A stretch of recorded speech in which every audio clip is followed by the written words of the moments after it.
Ya, prinsip Islam itu kita harus mengedepankan hak orang lain dulu. Kewajiban kita dulu kita lakuin, baru kita mendapatkan hak kita. Bukannya kita mendapatkan hak dulu baru kita ngasih hak kepada orang lain. Saya beri contoh gampangnya gitu lah.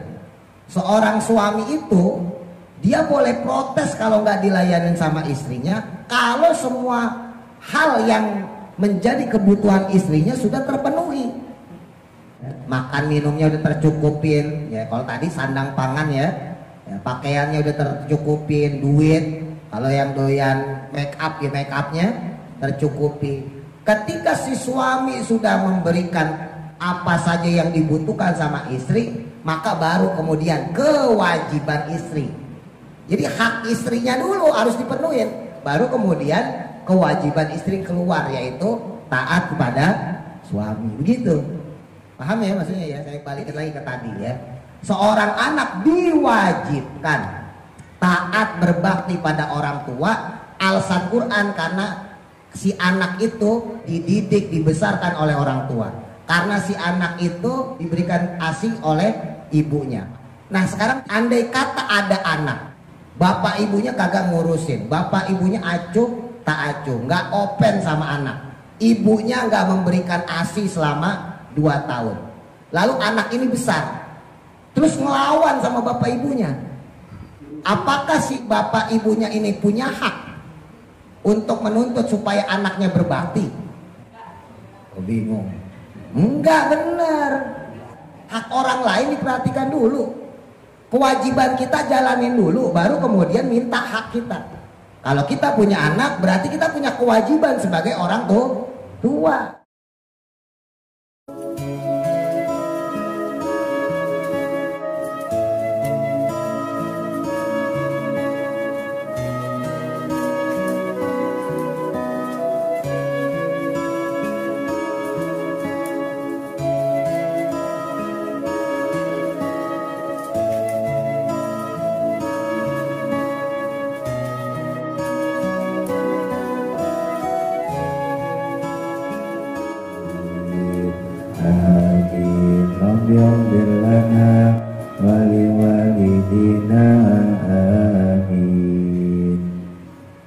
Kita lanjutkan kembali masih pada surah Al-Baqarah ayat selanjutnya 233.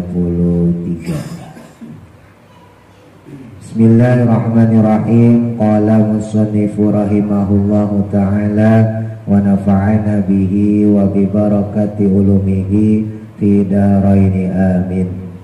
Qala Allah ta'ala fil Qur'anil Karim, a'udzu billahi minasyaitonir rajim, wal walidatu yurdi'na auladahunna haulaini kamilaini wallahu a'lam bimuradi.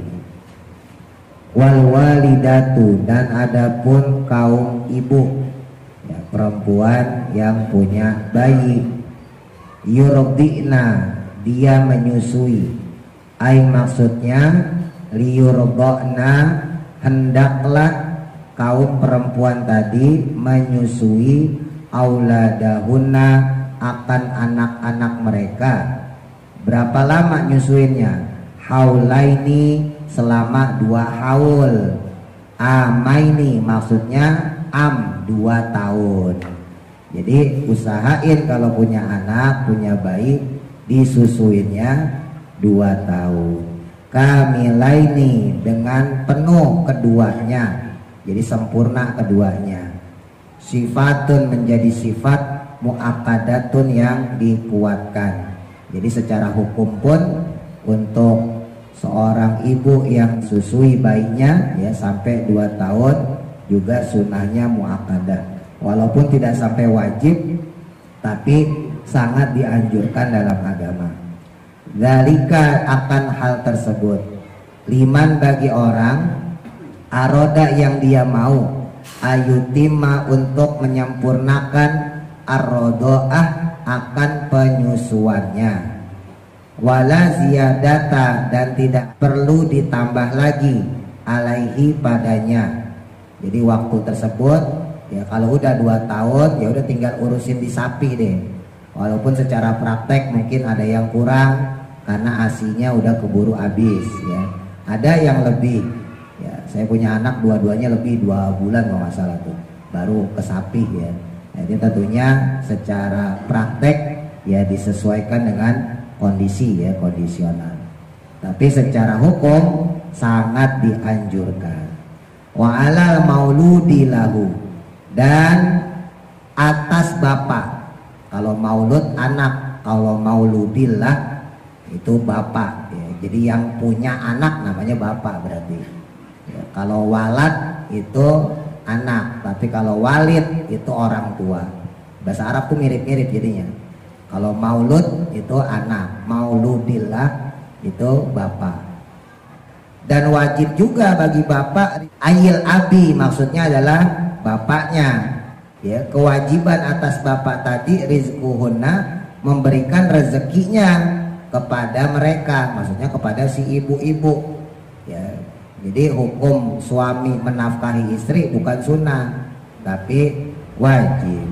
It'amul walidati, yaitu memberi makan kepada kaum ibu, kaum perempuan yang punya bayi. Bukan cuma makan, wakis watuhunna, dan juga pakaian mereka. Masa makan doang atau pakai baju? Nah, maka juga pakaian termasuk. Jadi sandang sama pangan itu yang wajib. Kalau papan mah nggak wajib, kondisional. Punya rumah yang kebeli alhamdulillah, nggak punya rumah yang kontrak nggak apa-apa. Yang penting jangan sampai kehujanan, kepanasan, udah gitu aja. Yang wajib itu adalah sandang dan pangannya, rizkun dan juga kiswah ya, makanan dan juga sandangnya. Nah, diberikan khususnya dalam hal ini alal irdoi, atas imbalan menyusui. Jadi secara nggak langsung bapak-bapak yang ngasih uang kepada istri ya, dalam tanda kutip ya, ini jasa ya, imbalan karena kita sebagai orang laki kagak bisa nyusuin bayi. Nah, kalau bicara wajib, sebetulnya wajibnya laki-laki. Nah, jadi hati-hati ya. Kalau bicara kewajiban, itu sebetulnya kewajiban laki-laki. Bahkan mengandung, hamil itu juga kewajiban laki-laki. Cuman kan laki-laki nggak ditakdirin untuk mengandung, untuk hamil. Laki-laki nggak ditakdirin untuk menyusui. Makanya yang menyusui, yang mengandung adalah kaum perempuan. Oleh karena itu laki-laki dalam tanda kutip ya, wajib ngasih upah, wajib ngasih imbalan kepada perempuan, dalam hal ini istri kita yang nyusuin anak kita, terlebih lagi mengandung anak kita 9 bulan ya. Jadi ini harus dipahamin dulu kenapa laki-laki wajib ngasih nafkah, karena kan kepala rumah tangganya laki-laki.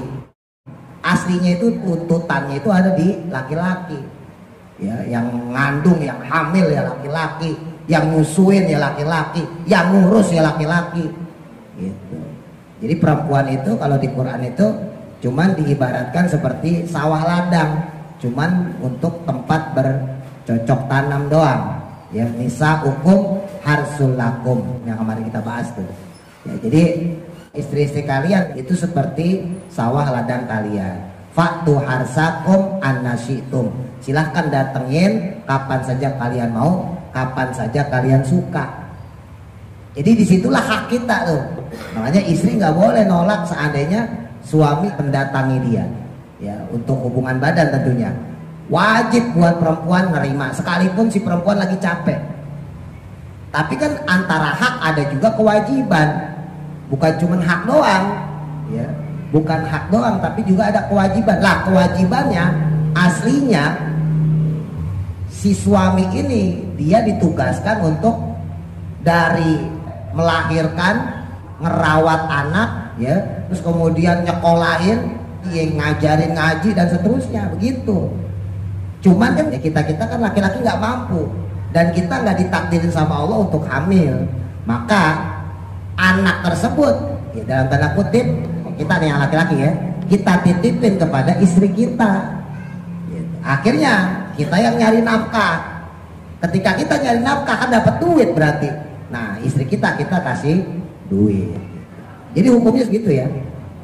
Jadi suami itu bisa kualat sama istri kalau dia tidak menerapkan hak-haknya istri, kewajiban dia sebagai suami kok nggak dijalanin. Begitu pula istri. Istri itu juga bisa kualat kalau nggak menerapkan hak-haknya suami, kewajiban dia sebagai istri nggak dilakuin, kualat. Ya, jadi hati-hati, nggak mesti suami pasti kualat sama istri, enggak. Bisa juga istri yang kualat sama suami. Gitu. Lah, kalau misalnya fenomena kayak zaman sekarang, gimana tuh Pak? Kan banyak ya, yang kerja istrinya, nah, suaminya mau bantuin, contohnya mau mandi misalnya gitu. Nah, selama saling redo, ya saling ikhlas, nggak masalah. Tapi kan saya bicara hukum, ya bukan bicara sosialnya nih. Kalau secara hukum, secara ideal, yang kerja itu laki-laki. Sebetulnya bukan cuma kerja, semua ngurus rumah tangga, nyuci, ya ke pasar belanja, ngajarin anak, masak, apalagi Bu. Gue sedang provokator. Banyak lah ya kerjaan rumah, nyetrika, itu sebetulnya kerjaan laki. Perempuan itu tadi disuruh Nabi dalam Quran, ya nisa'ukum harsulakum. Jadi kita itu bisa dibilang ya harus melakukan semua pekerjaan yang laki-laki. Cuman kan gitu, kalau suaminya ngerjain semua kan tentunya keteter gitu ya. Tentunya kan nggak bisa melakukan secara sempurna. Oleh karena itu dibantulah sama istri. Nah, istri yang bantuin suami, otomatis suami memberikan tambahan lah gitu ya, upah dalam tanda kutip. Selain istrinya dapat duit dari suami, si istri juga dapat redo dari suami. Jadi setimbal balik ya.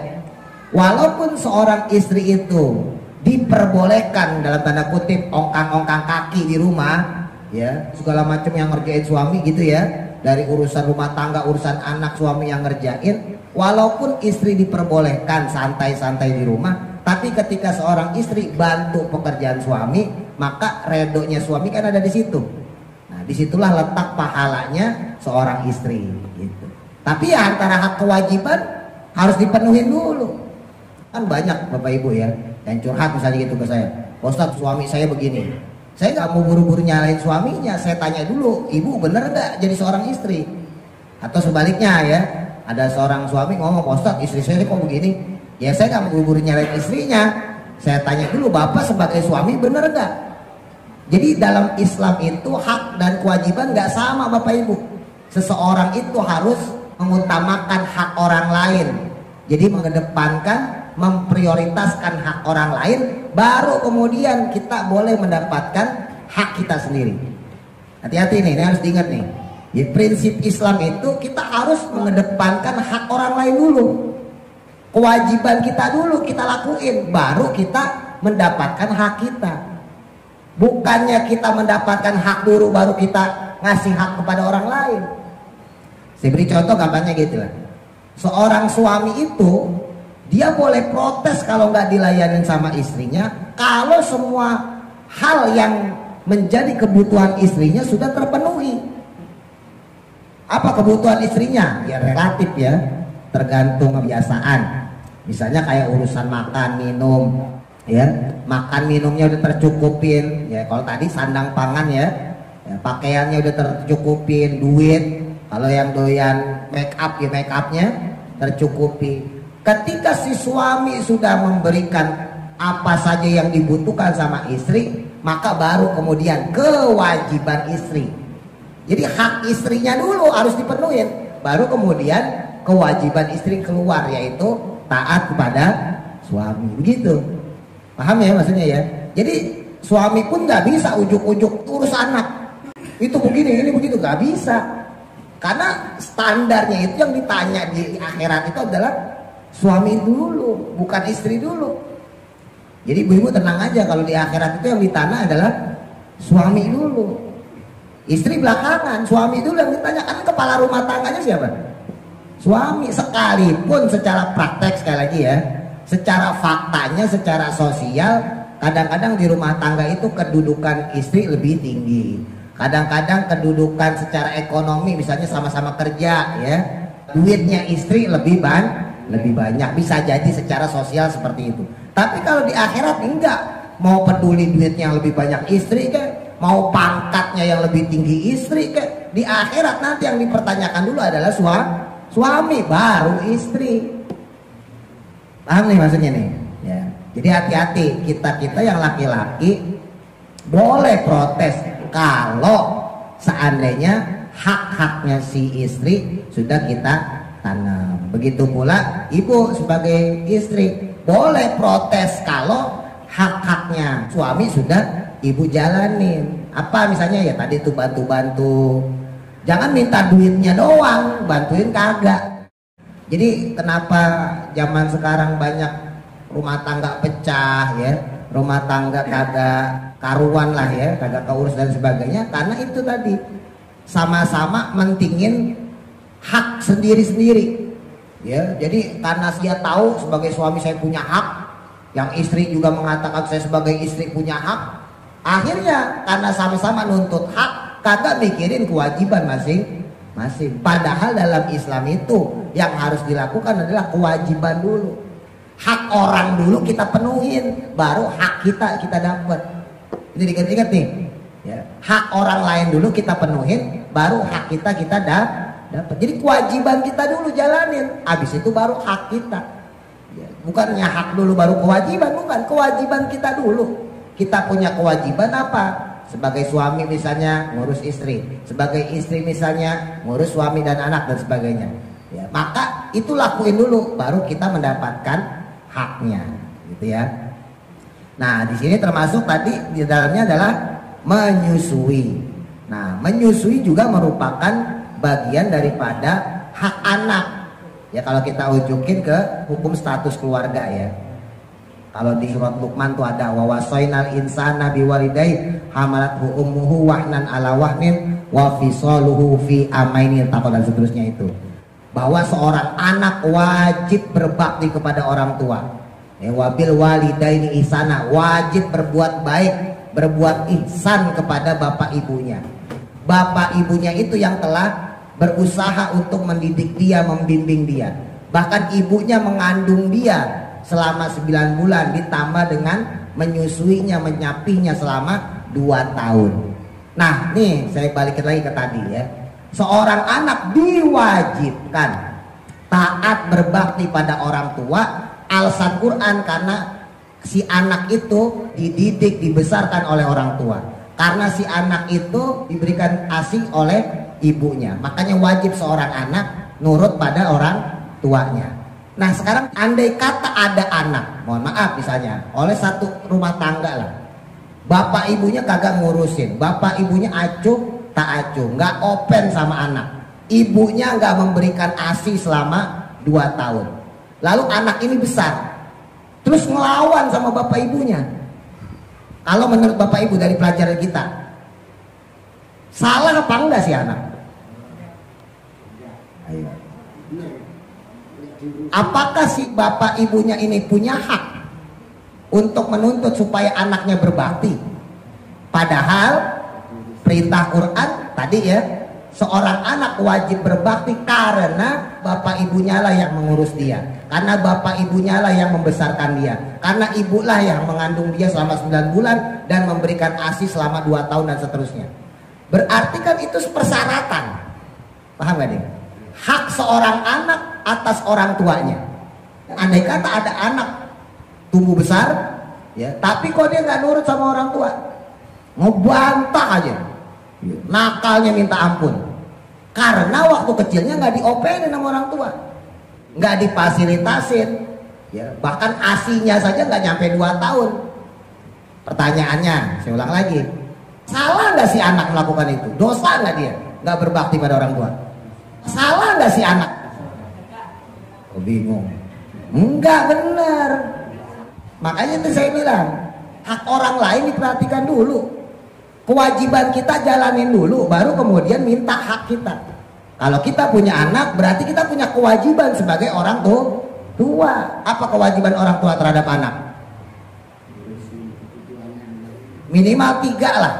Secara garis besarnya banyak ya, bisa dipoin-poinin ya. 1, memberikan perawatan atau membesarkan si anak ya. Yang kedua, memberikan pendidikan baik agama maupun umum kepada anak. Ini sampai balik loh. Bukan cuma setahun 2 tahun, sampai balik. Dan yang ketiga, menikahkan. Setidaknya ada 3 kewajiban orang tua. Ya, baik laki-laki maupun perempuan ya, baik yang suami maupun yang istri. Sebetulnya 4, yang satu memberi nama yang baik. Ya, saya nggak ambil lah memberi namanya, ambil aja 3. Setidaknya seorang ayah ibu itu punya kewajiban terhadap anak 3. Satu, merawat atau membesarkan dengan baik. Yang kedua, memberikan pendidikan baik agama ataupun umum ya dengan baik. Dan yang ketiga, menikahkan. Jadi wajib menikahkan, itu bukan urusan anak, kewajiban bapak ibu, hati-hati. Satu tadi, memberikan perawatan, membesarkan anak dengan baik. Makanya termasuk di sini di dalamnya adalah memberikan ASI 2 tahun. Nah, kita tanya dulu sama diri kita, ya, yang ibu-ibu, yang bapak-bapak, tanya sama istri, ingat-ingat dulu. Anak kita diasiin 2 tahun enggak? Walaupun boleh aja setahun, berarti nggak apa-apa. Maka nggak wajib ya. Tapi kan itu hak anak. Itu hak anak. Apalagi zaman sekarang, maaf hati-hati nih, bapak ibu yang punya cucu. Ini sih per-peran aja karena fenomena. Banyak sekarang perempuan itu males nyusuin anak. Ya. Kadang-kadang boro-boro 2 tahun, 3 bulan udah berhenti. 4 bulan, setahun, mulai giginya keluar tuh bayi, kan mulai sakit. Kalau bapak-bapak kan nggak ngerasain.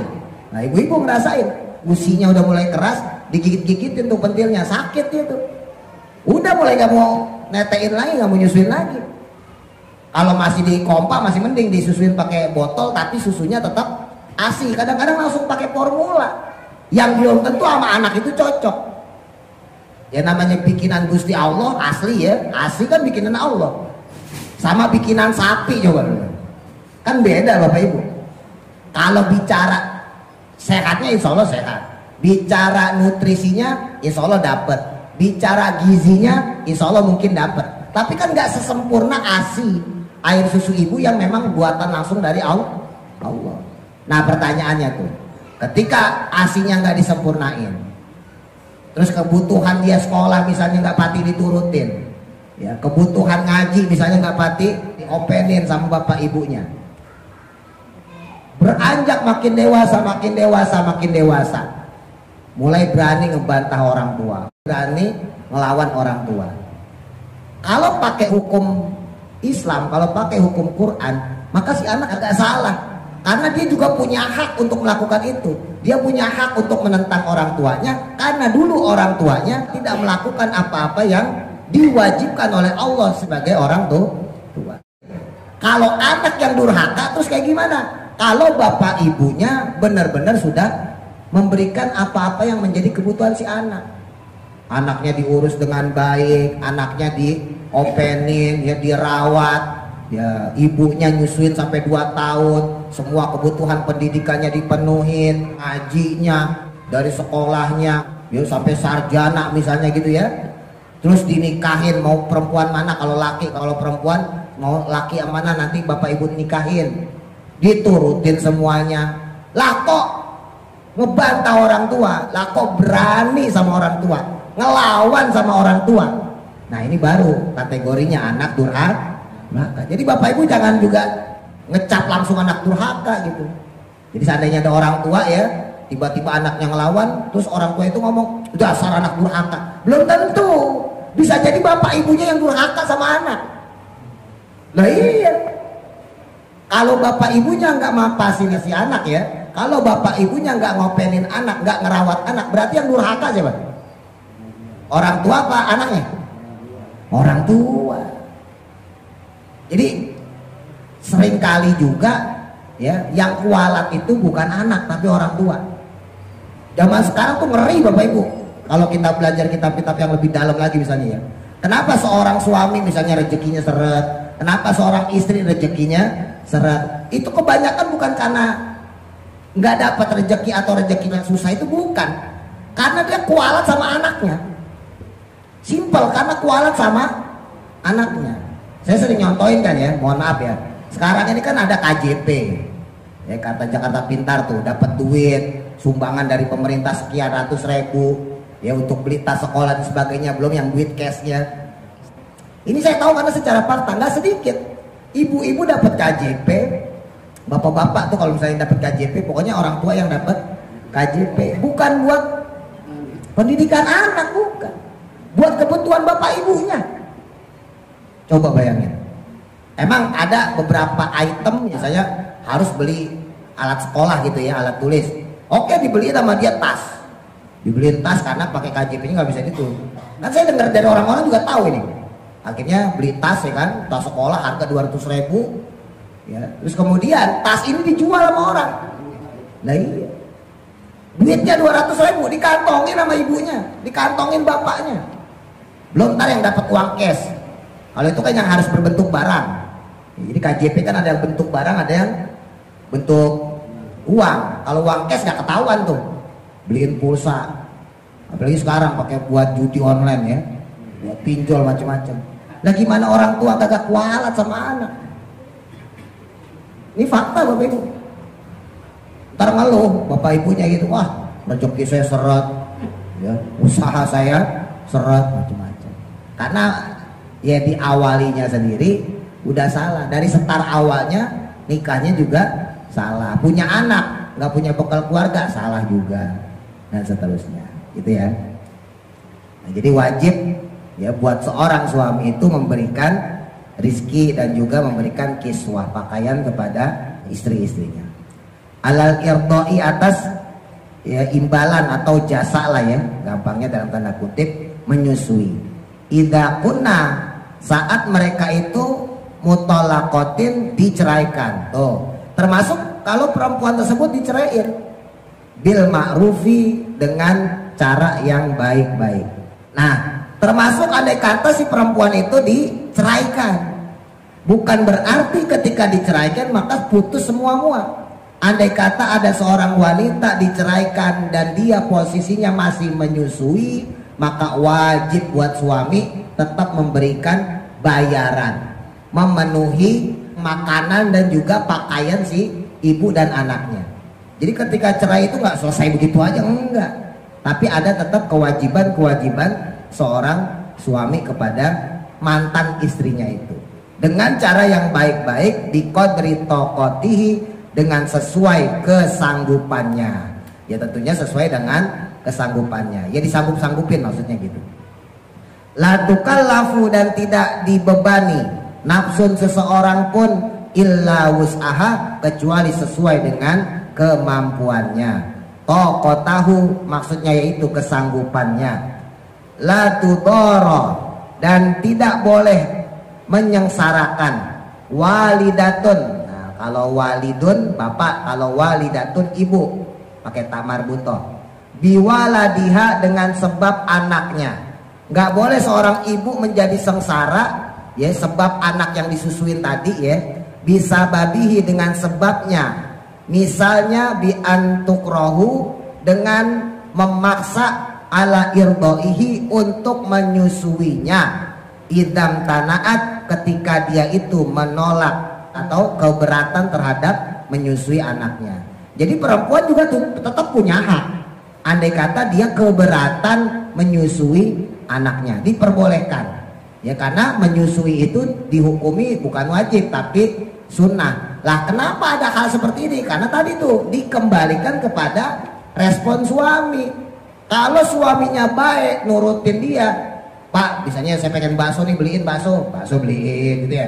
Pak pengen beliin mie ayam, Pak beliin. Pak pengen gamis itu bagus, beliin. Insya Allah istri mah nyusuin mau ya, insya Allah istri nyusuin anak mah mau. Tapi kalau apa-apa kagak keturutan, kan imbasnya ke anak jadinya bapak ibu ya.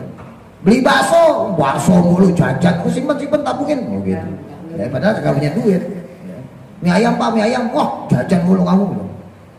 Pak beli itu daster bagus Pak, Pak beli itu gamis bagus, wah jangan-jangan dah mahal, ada aja alasannya.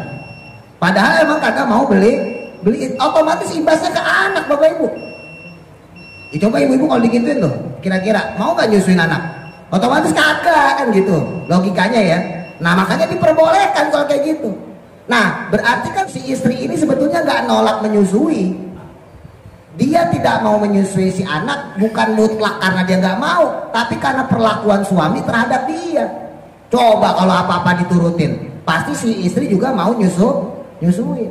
Karena gara-gara si istri ini nggak pati diturutin sama suami, maka si istri ini nggak nurut sama suaminya untuk menyusui. Suaminya pengen anaknya disusuin, tapi istrinya nggak mau nyusuin gara-gara perlakuan suami. Kan sama aja dibulak-balik doang.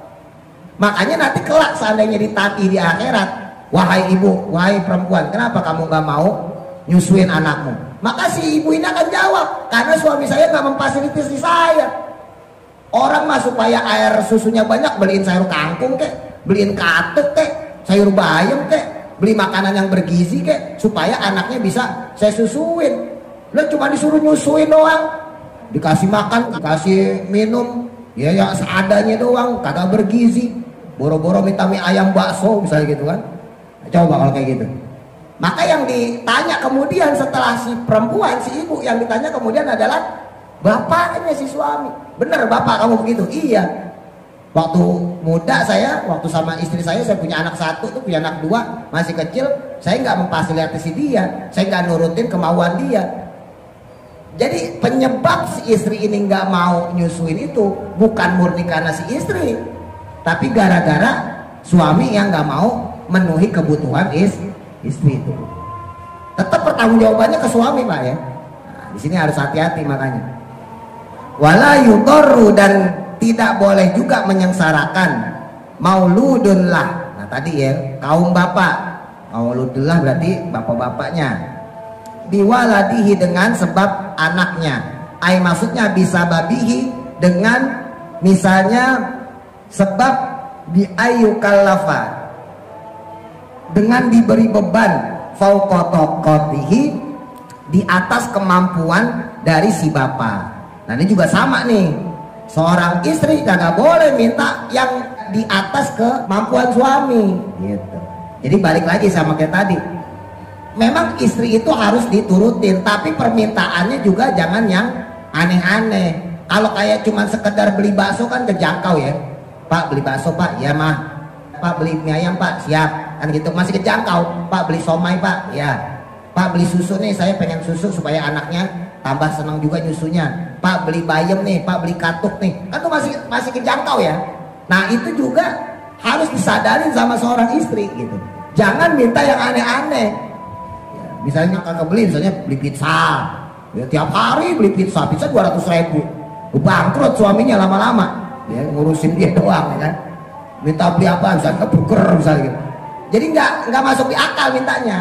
Nah sama seorang istri pun nggak boleh memberatkan suaminya. Suami nggak boleh beratin istri dalam hal ini untuk menyusui. Seorang istri pun nggak boleh memberatkan suami dalam hal ini secara khusus untuk menyusui ya. Tapi secara umum ini berlaku untuk seluruh kehidupan Bapak Ibu. Ya, seluruh kehidupan kita sehari-hari.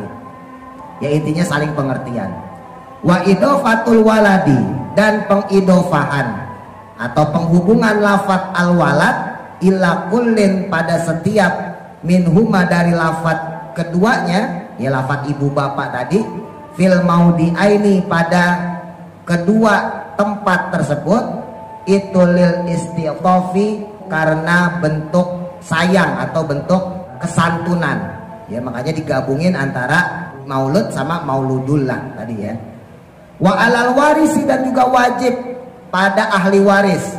Ai maksudnya warisil abi, yaitu ahli warisnya dari bapak. Wa huwa yakni itu asobiyu, yaitu anak dia. Ai ala walihi, yaitu atas tertuju kepada walinya, fi malihi, pada pengaturan hartanya. Mislu dzalika, kewajibannya juga seperti yang tersebut demikian. Jadi sama juga termasuk di dalamnya tentang warisan. Jadi andai kata ya ada seorang ayah ya ahli waris dari bapak ya, berarti anak ayahnya meninggal. Nah, terus yang mewarisin adalah anaknya. Nah, kalau anaknya belum cukup umur, maka kan otomatis dipegang ibunya.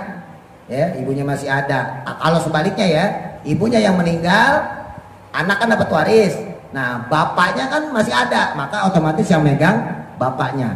baik bapak atau ibu yang masih ada tadi dalam hal ini harus mengatur ya keuangan daripada si anak.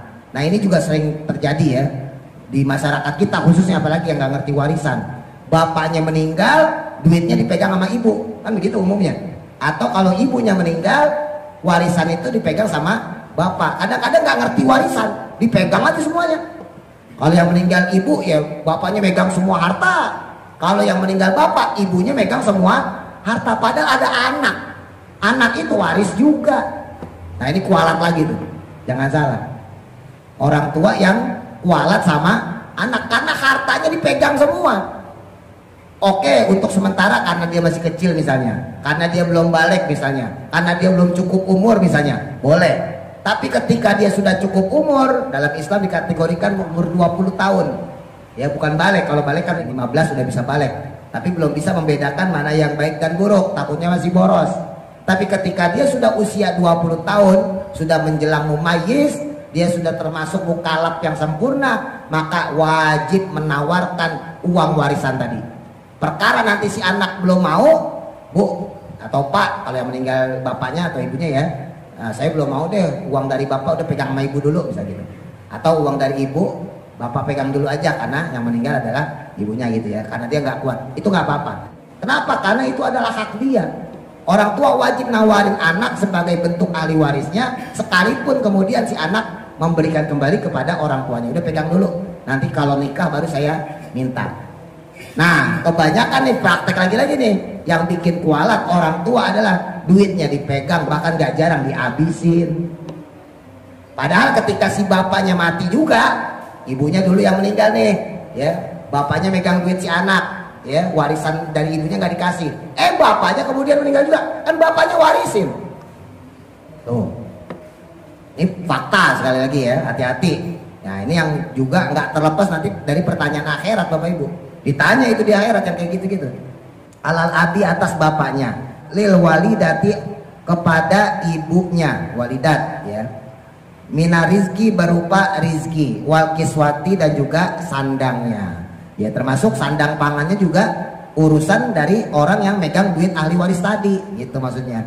Jadi kalau bapaknya yang megang, ibunya meninggal ya harus ngurusin, atau sebaliknya bapaknya yang meninggal, ibunya yang megang duit si anak, maka dia juga harus ngurusin. Fa'in aroda, dan adapun apabila ingin, ai maksudnya al walidani, kedua bapak ibu tersebut, fisolan untuk menyapih, ya fitoman ya menyapih, ya memberhentikan susuan ya, lahu baginya, qoblal haulaini sebelum 2 tahun. Sebelum 2 tahun kok udah dihentikan.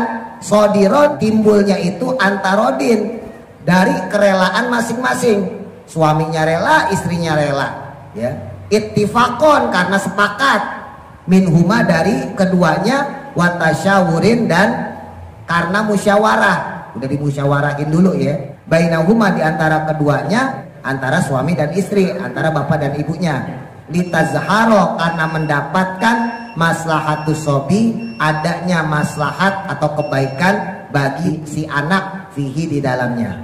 Andai kata ada seorang suami istri atau bapak ibu tadi ya, dia memandang ada kemaslahatan untuk menghentikan asinya si anak. Misal ya, si istri ini kerja ya, kemudian dia udah cuti lama nih, udah cuti misalnya 6 bulan ya, cuti 6 bulan, kemudian si suaminya ya, baru anaknya lahir, lah kok di PHK, suaminya masih kemana-kemari gitu nyari kerjaan, belum dapat, istrinya udah mulai dipanggil lagi.